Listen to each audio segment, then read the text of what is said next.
En este vídeo os voy a hablar sobre la dismenorrea.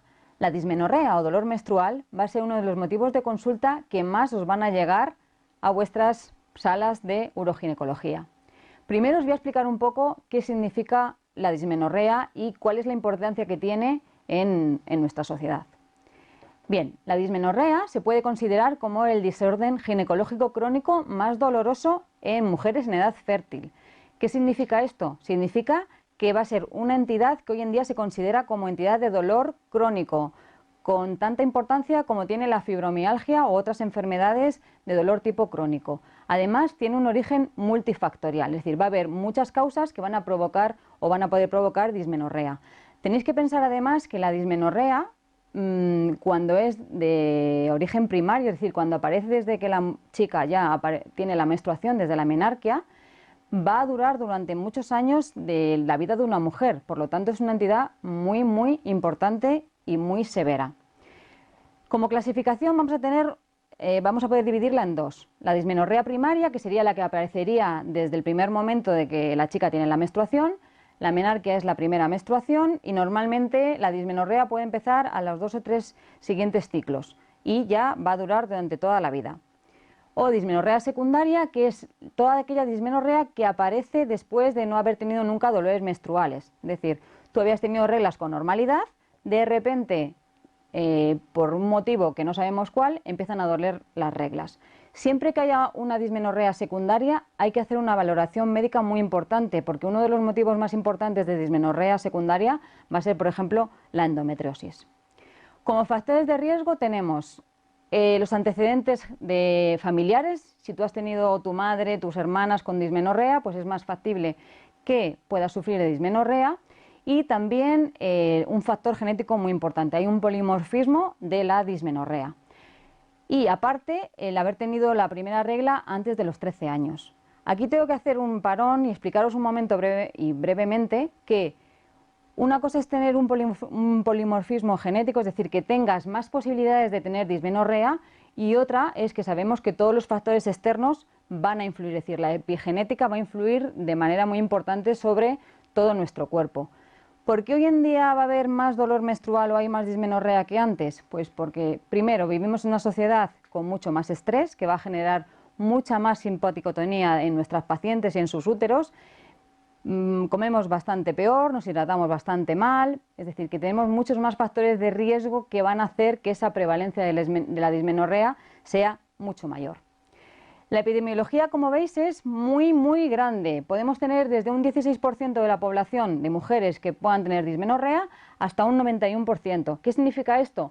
Que desgraciadamente no hay unas pruebas estandarizadas para medir el dolor menstrual o dismenorrea. Además, también sabemos que muchas veces el dolor menstrual la mujer ni siquiera lo consulta porque piensan que es algo que va asociado a tener la regla.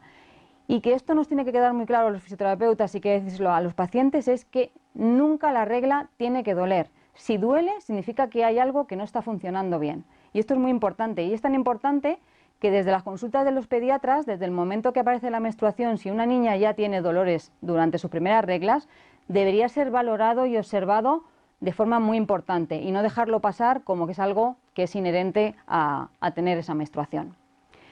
En España, además, vamos a tener que un 50% de las adolescentes van a tener dolor menstrual y además ese dolor las va a incapacitar o para seguir su vida laboral o su vida estudiantil de forma normal.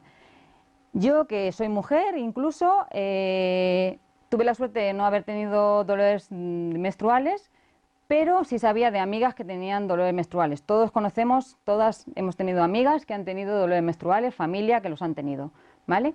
Pero hasta que no te pones a estudiar un poco la incidencia de esta enfermedad o de esta patología, no vemos lo horrible que puede ser. Hay mujeres que van a tener durante esos días un dolor de 10 en la escala visual analógica, es decir, que van a tener impedida su vida para realizar sus actividades diarias normales, que incluso van a preparar sus viajes, sus eventos en cuanto a sus ciclos menstruales, porque si no, no van a poder llevarlos a cabo.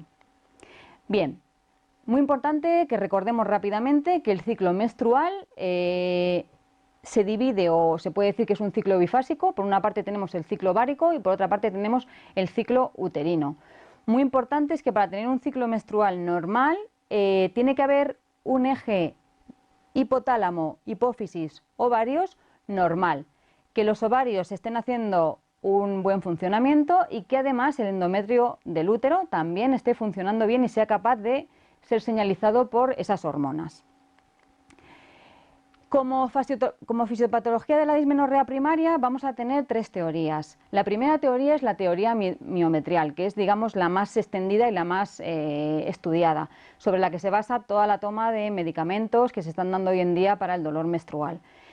Aquí lo que nos van a explicar es que hay unas sustancias que se llaman prostaglandinas que en las mujeres con dismenorrea se van a presentar mucha más cantidad de esas sustancias, que además son uterotónicas y vasoconstrictoras, y además la relación entre estos tipos de sustancias, entre las diferentes prostaglandinas, también va a estar muy irritada. Si tenemos más prostaglandinas a nivel del útero que están generando más contracciones uterinas y que están generando más vasoconstricción, la mujer va a tener mucho más dolor menstrual. Aparte, hay que pensar que en una mujer que no tenga dolor menstrual, normalmente las contracciones uterinas se van a dar cada 3 o 10 minutos los días en los que estamos teniendo la menstruación o los que estamos teniendo la regla. Esas contracciones van a tener una presión de unos 80 milímetros de mercurio, mientras que en una mujer con dismenorrea esas contracciones se van a producir cada 90 segundos o menos y pueden llegar a tener una amplitud de unos 400 milímetros de mercurio, es decir, es muchísima más la cantidad de presión y de contracciones mucho más violentas que van a tener estas mujeres a nivel del útero. Siempre se ha dicho que la teoría miometrial viene sostenida o viene sustentada porque va a haber un estado de hipersimpaticotonía del útero, que va a aumentar ese estado de contracciones uterinas y ese estado de congestión pélvica. A mayor contracción, mayor dolor, mayor congestión. Y eso va a ser una pescadilla que se va a ir mordiendo la cola. Otra de las teorías es la teoría neurogénica, en la que no sabemos por qué, hoy en día todavía no se sabe, cuál es el sistema de inervación del útero que va a provocar que se den esos dolores menstruales. Porque hay veces que una mujer, después de haber tenido su primer hijo, nunca vuelve a tener dolores menstruales. Se sabe que hay un sistema de plasticidad de todo el sistema nervioso simpático alrededor del útero y que va a cambiar durante todo el embarazo y que eso podría ser uno de los motivos por los que después de un primer embarazo la mujer puede dejar de tener dolores menstruales. Pero hay mujeres que después de tener hijos siguen teniendo también dolores menstruales, con lo cual no sería la única causa.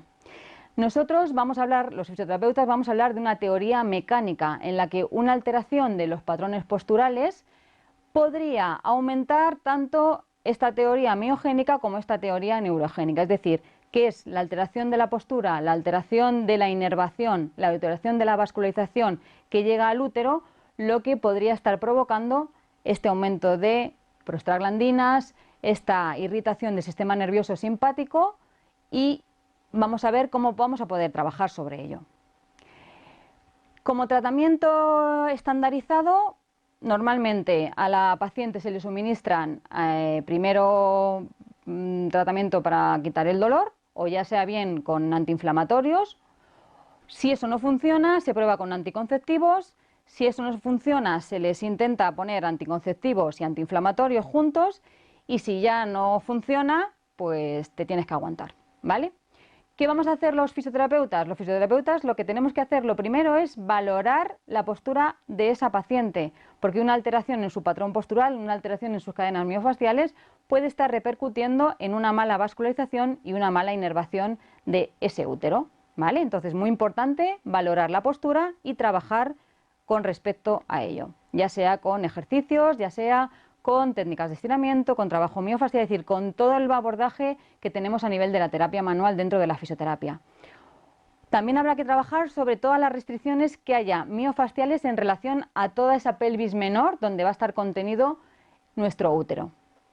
También habrá que hacer una revisión del diafragma torácico, porque ya sabemos que además trabaja en relación directa con nuestro diafragma pélvico. ¿Qué más? Habrá que trabajar sobre la congestión pelviana, habrá que enseñarle a nuestros pacientes tanto cómo trabajar con ejercicios como nosotros con terapia manual, cómo ir quitando esa congestión, ese estado congestivo. Y todo esto, por supuesto, siempre supervisado con consejos nutricionales. Cuanto más inflamatoria sea la dieta, cuanta más comida procesada, cuanto más omega 6 consumamos en los fritos, en los alimentos muy procesados, pues evidentemente va a ser mucho mayor la posibilidad de dolor. De hecho, se sabe que en las dietas vegetarianas muchas veces la dismenorrea va a disminuir. Por supuesto, consejos sobre una buena hidratación, sobre realizar ejercicios, sobre una buena corrección postural, y todo esto es lo que tendremos que englobar para poder tratar desde un punto de vista mecánico nuestro dolor menstrual. Espero que os haya gustado.